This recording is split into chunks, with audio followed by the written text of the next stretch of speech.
Bonjour ma team, c'est Muriel de la chaîne YouTube Mademoiselle M d'amour et aujourd'hui je t'explique comment utiliser la fonctionnalité imprimer et découper avec ton plotter de découpe Juliette ou Roméo de la marque Caesar. Je vais dans Fichier, importer un fichier, je récupère mon image, je clique sur Open, je vais maintenant sélectionner imprimer et découper, suivant. Ici, comme j'ai importé une image en PNG, donc je n'avais pas de fond, donc j'estime que le logiciel va découper tout autour de mon fichier. Je clique sur suivant. Et maintenant, le niveau de lissage, c'est la fameuse ligne de découpe qui va se trouver autour de mon image. Je peux améliorer ce niveau de lissage en jouant donc avec le curseur, par exemple ici, et je vais venir constater que si je baisse, quand on regarde de très près, ça va faire donc un contour un peu moins lisse et plus, je dirais, enfin moins régulier en tout cas. Donc du coup, je vais revenir sur la proposition de base, je clique sur suivant. Et maintenant, on a ici la possibilité de venir réaliser un contour de décalage, c'est-à-dire qu'en fait, si je réalise cela, vous constatez que la ligne bleue s'est écartée de mon fichier, de mon image de base, ce qui veut dire que ça va venir découper loin de mon image, mais si je baisse, je vais venir en fait au plus proche de mon image. Comme je veux découper tout autour, je vais rester donc à 0 sur le contour de décalage. J'ai ici une petite option intéressante qui s'appelle inclure un contour interne. Donc en fait, on va venir ajouter ce qu'on appelle un fond perdu. Bien que les plotters de découpe Juliette et Roméo soient particulièrement précis, on peut en fait tout de même ajouter un fond perdu et ça va totalement éliminer les problèmes d'alignement lorsqu'on va venir découper. Ici, je vais pouvoir choisir avec ma pipette une couleur qui va se rapprocher au maximum de mon image. Donc, je vais venir piocher donc ici, voilà. Et je vais venir en fait créer une sorte de fond marron qui fait que lorsque ma ligne va passer, ma lame va passer donc à ras de mon dessin, je suis sûre et certaine qu'il n'y aura jamais de contour blanc. Je peux en fait réaliser un contour très épais, voilà, ou sinon réduire en fait donc sur ce fameux contour de bord perdu, comme ceci par exemple. Voilà, donc j'ai terminé. Ok, et j'ai mon image en fait qui est venue donc se positionner au milieu de ma feuille. Je constate que par défaut ici j'ai une petite coche travail d'impression et de découpe qui est venue se mettre. Je vérifie que mon format de papier est le bon. Donc je vais bien imprimer sur du papier format A4. Donc je m'assure qu'ici j'ai bien sélectionné format A4. Et ensuite je vais pouvoir modifier la dimension de mon fichier final. Par exemple ici, je peux décider de venir découper mon image à 3 cm de large. Je vérifie ici que mon cadenas est bien fermé et quand je vais cliquer sur mon image, ça va venir la réduire de manière homothétique, c'est-à-dire que le ratio longueur-largeur sera respecté par rapport à mon image.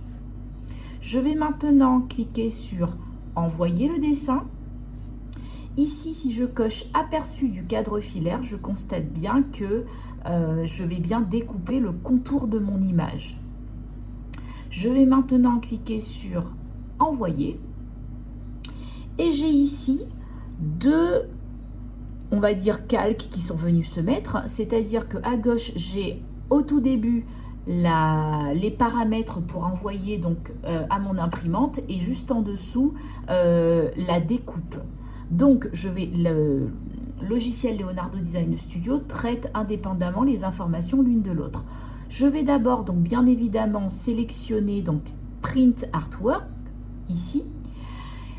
Je sélectionne correctement l'imprimante qui est installée au niveau de mon ordinateur. Je clique bien donc sur l'imprimante qui m'intéresse. Et je vais maintenant en fait m'assurer que le format de papier donc est bien le bon, format A4. Donc j'ai encore la possibilité d'intervenir ici. Donc à droite dans les informations liées à l'imprimante. Lorsque je suis satisfaite, je vais maintenant cliquer sur « Envoyer à l'imprimante ». À ce moment-là, je vérifie une dernière fois mes réglages et je clique sur « Imprimer ». Leonardo a envoyé l'information à mon imprimante qui se met immédiatement à imprimer la feuille qui va me servir à être découpée. Voilà, donc je vais venir correctement positionner ma feuille sur mon tapis de découpe dans l'angle en bas à gauche, comme ceci. Je m'assure en fait que la flèche pointe toujours vers le haut. Ça, c'est très important pour la suite. Je retourne maintenant au logiciel Leonardo Design Studio. Je vais privilégier un affichage tapis de découpe. C'est optionnel, mais bon, ça permet de mieux voir ce qu'on fait. Je sélectionne maintenant Cutting Contour puisque je vais passer à la découpe. Et ici, donc, dans les paramètres de découpe, si toutefois j'avais utilisé paramètres de la machine, je décoche cette case et je vais venir mettre mes propres paramètres de découpe pour le papier que j'aurai testé. Donc ici, vitesse 10, pression 5, ce sont les bons réglages et il me suffit tout simplement maintenant de cliquer sur « Envoyer à la machine ». Avant de cliquer sur Yes, je vais correctement positionner mon tapis sur ma machine. Je descends maintenant donc mon levier de manière à pouvoir glisser mon tapis. Je m'assure par l'avant de la machine que le tapis est parfaitement aligné au rebord de ma machine, de ce côté également. Et je vais maintenant bloquer le tapis grâce à mon levier en le relevant. Cette fois, dans mon logiciel Leonardo Design Studio, je clique alors sur Yes. La caméra se met alors à chercher et à détecter ses repères. Si vous entendez que votre machine sonne, cela veut dire en fait que votre caméra n'arrive pas à détecter les repères de découpe. Voici la procédure exacte. Maintenant que mon tapis ne bouge plus, je vais utiliser l'écran tactile de ma machine afin de venir ramener la lame au bon endroit. Le bon endroit, je vais vous le montrer, se trouve ici par rapport à mon fichier que je vais vouloir découper. Je vais venir donc ramener ma lame ici, à ce niveau, de manière à ce que ma caméra qui se trouve donc au niveau de ce bloc puisse correctement lire mon image. Donc avec mon écran tactile, voilà, je ramène gentiment ma lame.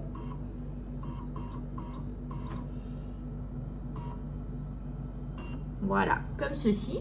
Donc l'idée en fait c'est qu'on se retrouve à peu près au niveau donc du premier angle, comme ceci.